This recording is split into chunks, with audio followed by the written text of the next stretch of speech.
খোদার রহম তোমার উপর ঝরবে। মানুষ হলো বানর। সে এই বিষয়ের উপর একটা বইও লিখেছে। বইটার নাম হচ্ছে the origin of species. The origin of species বইতে প্রমাণ করেছে মানুষ মানুষ না, মানুষ ছিল বান্দর। বান্দর থেকে সময়ের বিবর্তনে, কালের আবর্তনে এটা মানুষ হয়ে গেছে। নাউজুবিল্লাহ, আস্তে করে পড়েন। এবার আসেন দেখি কোরআন কি বলে। আসলে কি পেটের সমস্যা, না যৌন সমস্যা, না বান্দ্রামির সমস্যা? আল্লাহ বলে না না, পেট সমস্যা মানুষের বড় সমস্যা না, যৌন সমস্যা মানুষের বড় সমস্যা না। মানুষ কশিন কালেও বানর থেকে দুনিয়ার বুকে আসে নাই। মানুষ হলো আশরাফুল মাখলুকাত। আশরাফুল মাখলুকাত, সৃষ্টি সেরা।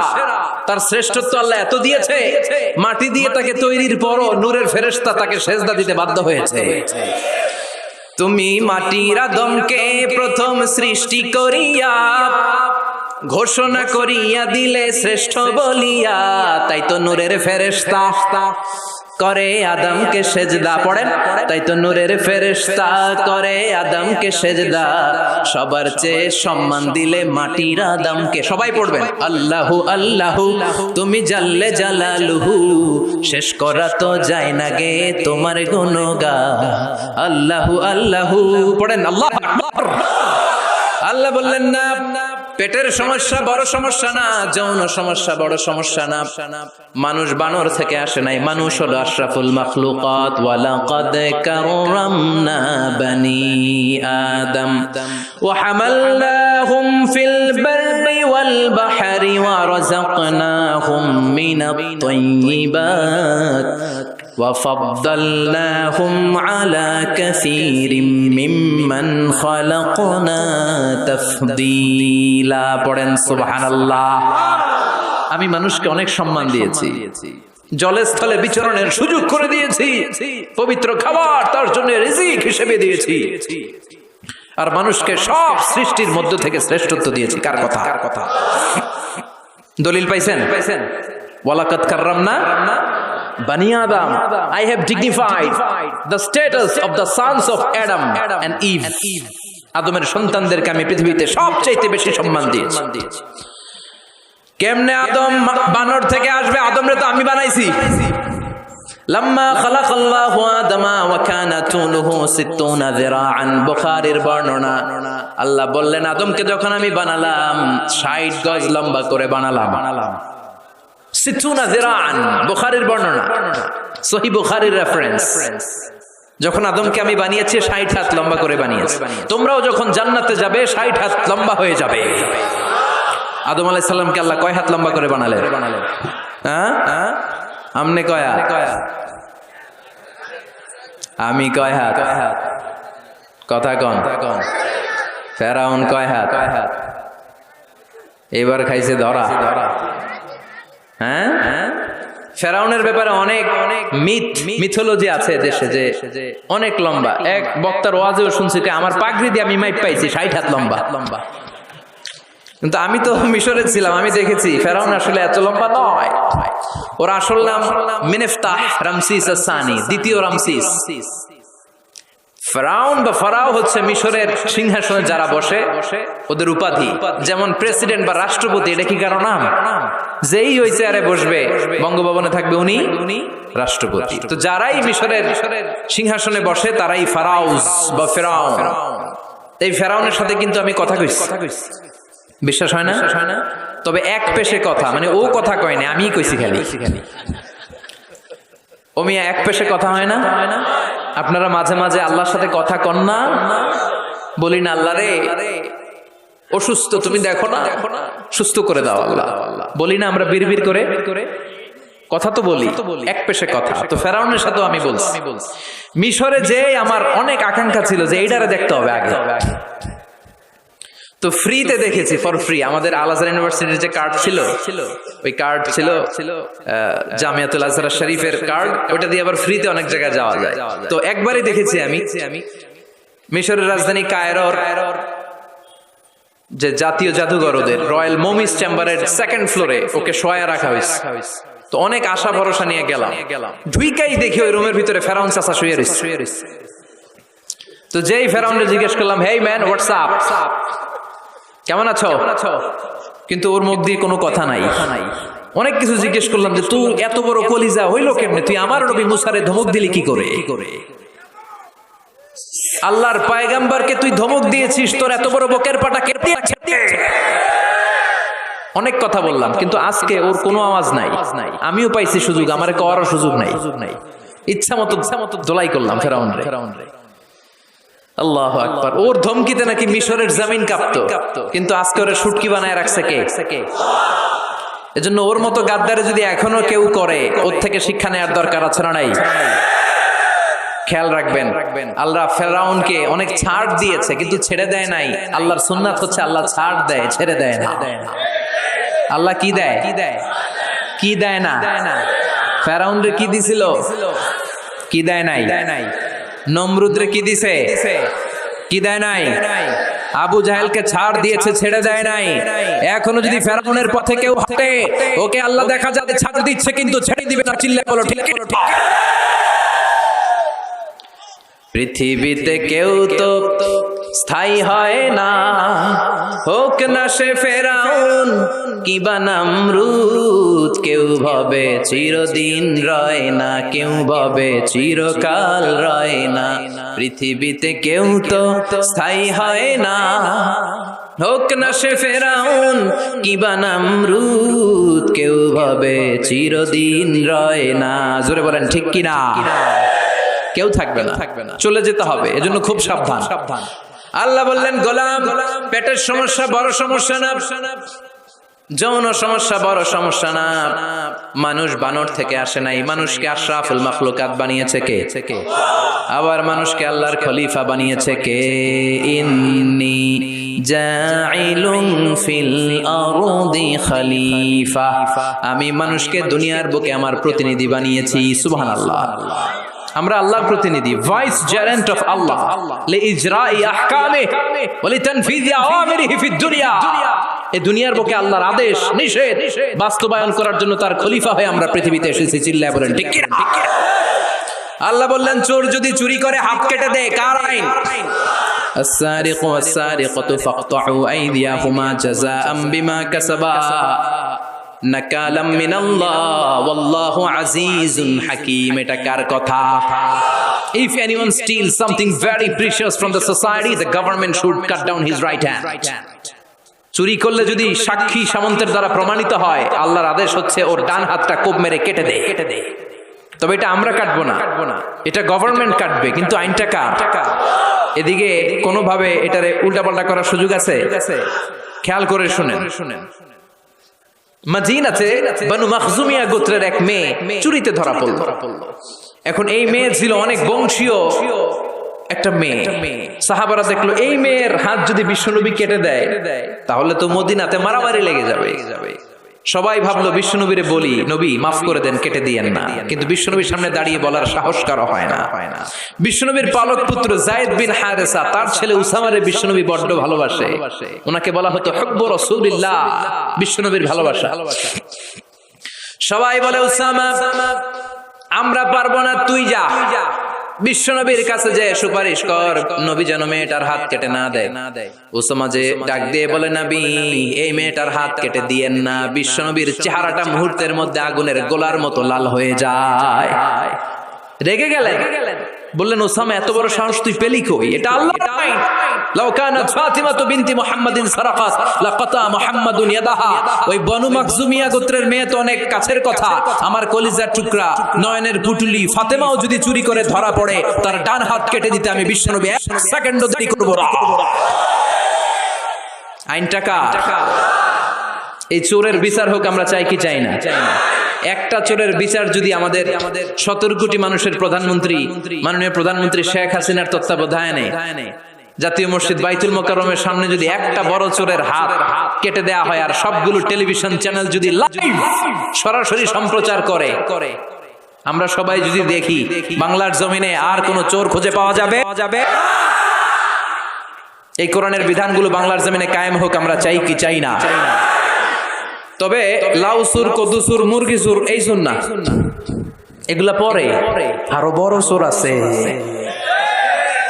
যারা এক সিগনেচার দিয়ে দেশের হাজার কোটি টাকা শেষ করে দেয়, যারা শেয়ার বাজার লুটে পুটে খেয়ে ফেলে, হলমার্ক শেষ করে দেশের টাকা বিদেশে পাচার করে দেয়, এরকম ডাকাত আছে না নাই? এই ডাকাতগুলোর বিচার সবার আগে হওয়া দরকার। এই বিধানটা কার? আল্লাহর। আমরা আল্লাহর বিধান আল্লাহর জামিনে চাই, ঠিক কিনা? ইনশাআল্লাহ। মাননীয় প্রধানমন্ত্রী অনেক লম্বা সময়ের জন্য আছেন। তিনি আগে ছিলেন কয়দিন?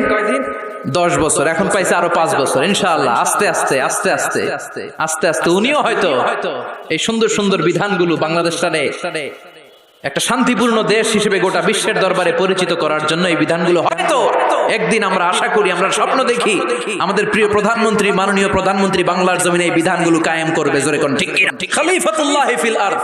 এই কাজগুলো বাস্তবায়নের জন্য আল্লাহ আমাদেরকে খলিফা বানিয়েছে। তবে আমি আপনি কাটবো না, জিনা করলে আমি আপনি মাথা কাটতে পারবো না, এটা সরকার করবে। এটা কে করবে? এজন্য আল্লাহ ডেকে বললেন, গোলাম, মানুষের পেটের সমস্যা বড় সমস্যা না, যৌন সমস্যা বড় সমস্যা না, মানুষ বানর না, মানুষ আশরাফুল মাখলুকাত, মানুষ সৃষ্টির সেরা, ঠিক কিনা? আবার মানুষ সবচাইতে শক্তিশালী, জানেন না? মুসনাদে আহমদ ইবনে হাম্বলের বর্ণনা, আল্লাহ যখন পৃথিবী সৃষ্টি করলেন, পৃথিবী কাঁপতে শুরু করেছিল। পৃথিবীর কাঁপাকাঁপি দেখে আল্লাহ পৃথিবীতে পাহাড় গেড়ে দিলেন। ওয়াজআলনাল জিবালা, কথা বলে না, এত হাফেজ। ওয়াজআলনাল জিবালা আওতাদা, পাহাড়কে আমি পেড়েগের মতো গেড়ে দিয়েছি। আল্লাহ 7টা টেকটনিক প্লেট তৈরি করলেন। 7 tectonic plates create the mountain range on earth. 7টা টেকটনিক প্লেট পৃথিবীতে পাহাড় তৈরি করেছে। আল্লাহ 7টা পাহাড় দিয়ে পৃথিবীর কাঁপাকাঁপি বন্ধ করে দিলেন। ফেরেশতারা এটা দেখে অবাক। ফেরেশতারা বললেন, আল্লাহ, পৃথিবী কাঁপছিল আর আপনি পাহাড় গেড়ে দিয়ে পৃথিবীর কাঁপাকাঁপি থামিয়ে দিলেন। পাহাড়ের এত শক্তি! হাল মিন খালকিকা আশাদ্দু মিনাল জিবাল। হে আল্লাহ, আপনার সৃষ্টির মধ্যে পাহাড়ের চাইতে শক্তিশালী কি কিছু আছে? সুবহানাল্লাহ কইবেন না? আল্লাহ বললেন, নাম আছে। সেটা হচ্ছে আল হাদিদ, মানে লোহা। কারণ লোহা পাহাড়ের ভিতরে ঢুকাই দেওয়া যায়। সুবহানাল্লাহ। বাড়িতে গিয়া বললেন। আবার আল হাদিদ নামে আল্লাহর কোরআনে একটা সূরা আছে না নাই? সূরার নাম কি? সবাই বলেন। ওয়া আনজালনাল হাদিদা ফীহি বাসু শাদীদ।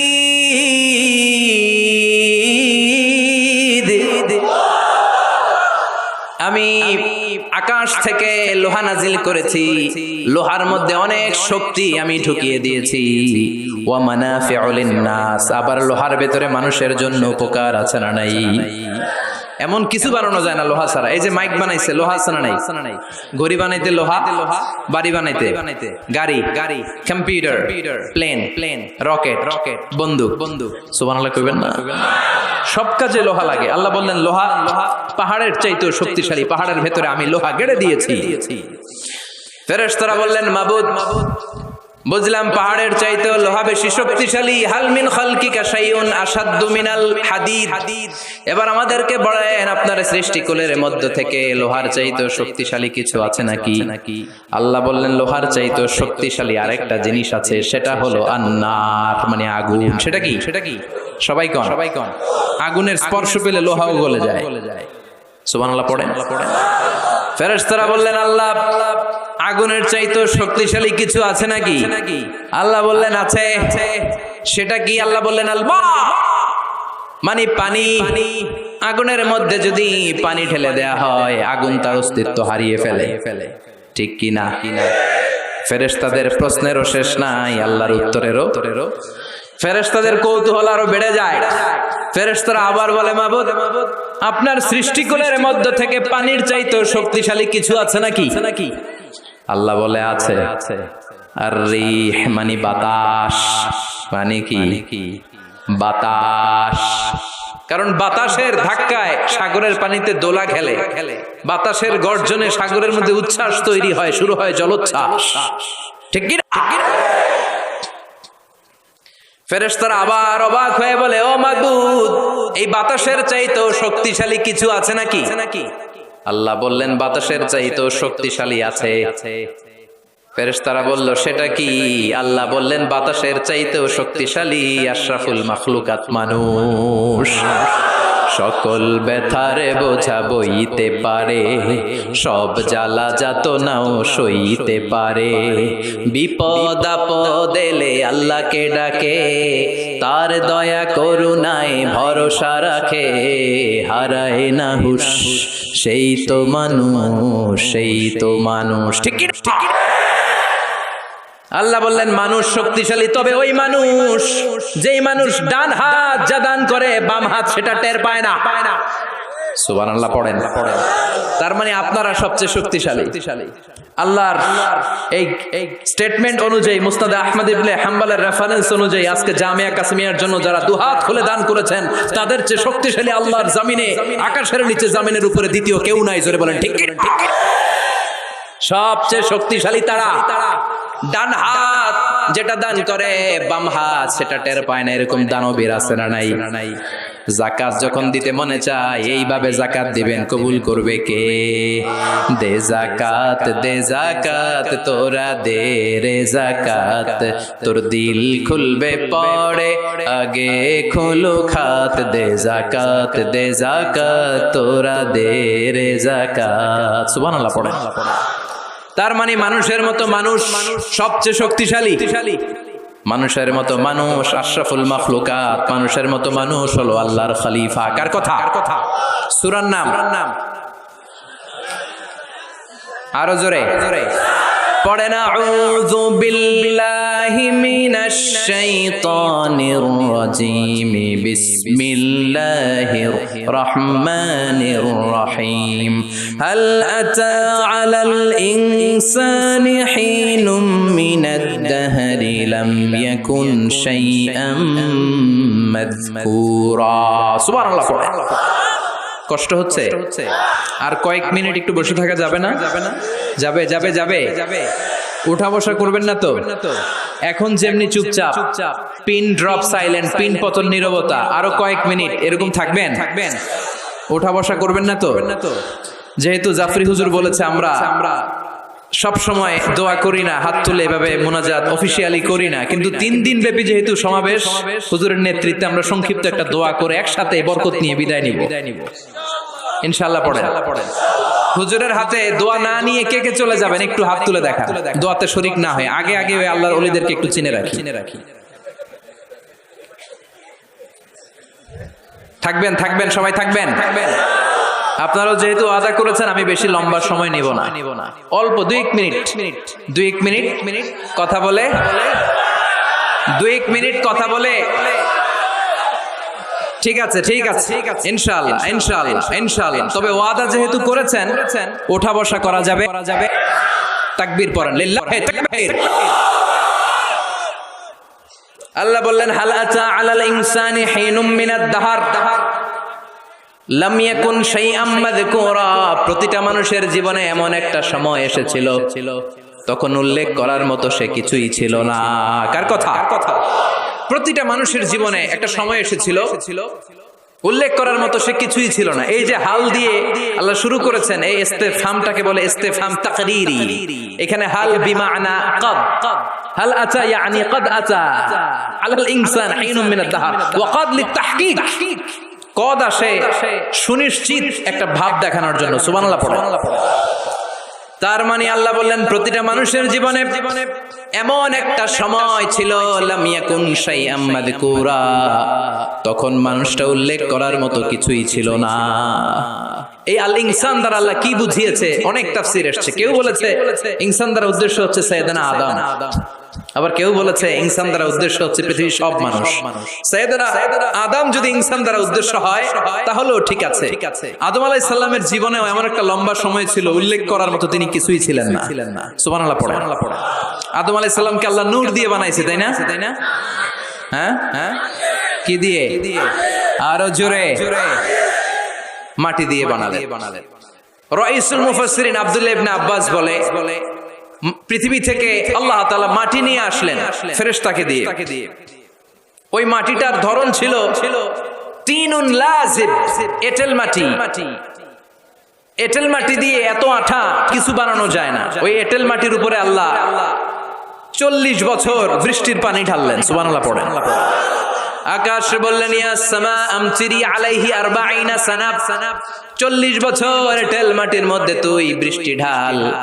40 বছর বৃষ্টি ঢালার পরে এঁটেল মাটি হয়ে গেল কাদা মাটি, হামাইম মাসনুন। এবার হামাইম মাসনুন থেকে আল্লাহ সাইয়েদনা আদমের 60 গজ লম্বা দেহটা বানালেন মূর্তি। এভাবে মূর্তিটা রয়ে গেল